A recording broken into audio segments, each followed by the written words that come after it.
Weak law of large numbers.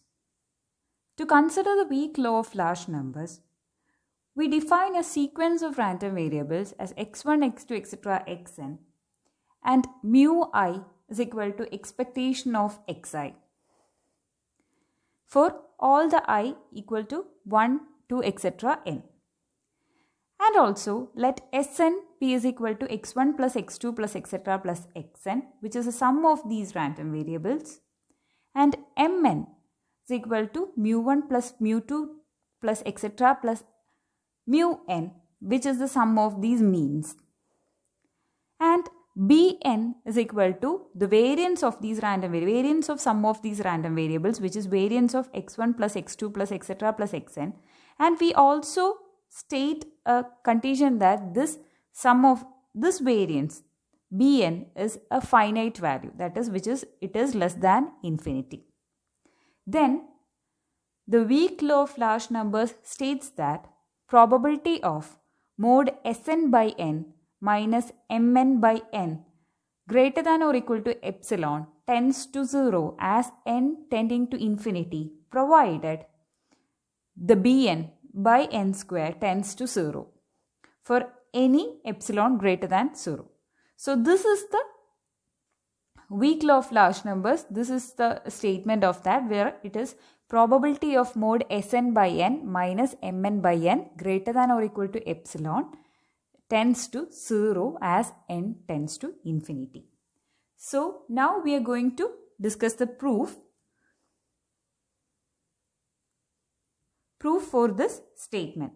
So for the proof, what we are using is, we are making use of the Chebyshev's inequality itself that we have discussed earlier in the videos.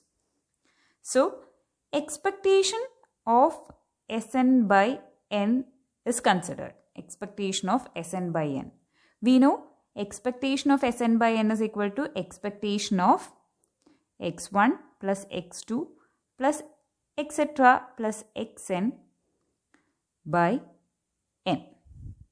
So we know this is equal to expectation of x1 plus expectation of x2 plus etc. plus expectation of xn divided by n, and from here we know expectation of xi is mu I.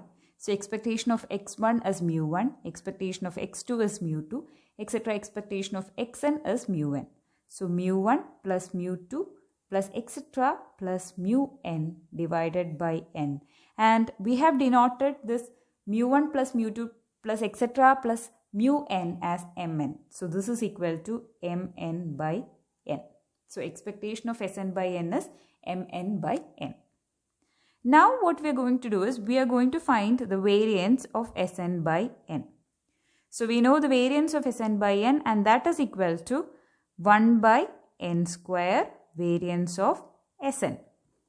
Isn't it? Yes. So which is equal to 1 by n square variance of x1 plus etc. plus xn. And we know the variance of x1 plus x2 plus etc. xn is equal to Bn. So we can write the variance of Sn by n as Bn divided by n square. Okay. So by Chebyshev's inequality,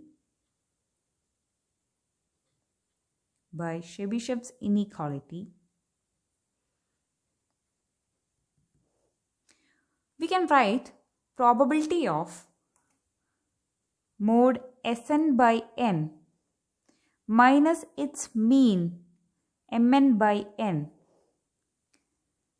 greater than or equal to T sigma, isn't it? Yes.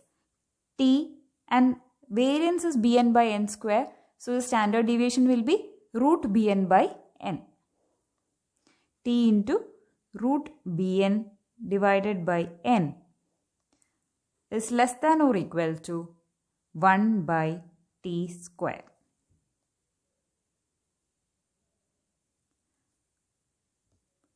So if I put this T root Bn by n is equal to epsilon, then what will be T square? Then T is equal to n epsilon divided by root bn, and t square will be is equal to n square epsilon square divided by bn. So, on substituting this here, we will get probability of mod Sn by n minus Mn by n greater than or equal to epsilon. On substituting this value as epsilon is less than or equal to, the t square is n square epsilon square divided by bn. Now 1 by t square will be bn divided by n square epsilon square. Okay. So, there is a condition that bn by n square tends to 0, and provided this condition only, this holds is given in the statement. So, since bn by n square tends to 0 as n tends to infinity, we can say that probability of mod Sn by n minus Mn by n greater than or equal to epsilon is less than or equal to, since this value tends to 0, we can say this quantity tends to 0 is less than 0. But since this is a probability, this value cannot go, like this value cannot be less than 0. So, what it is?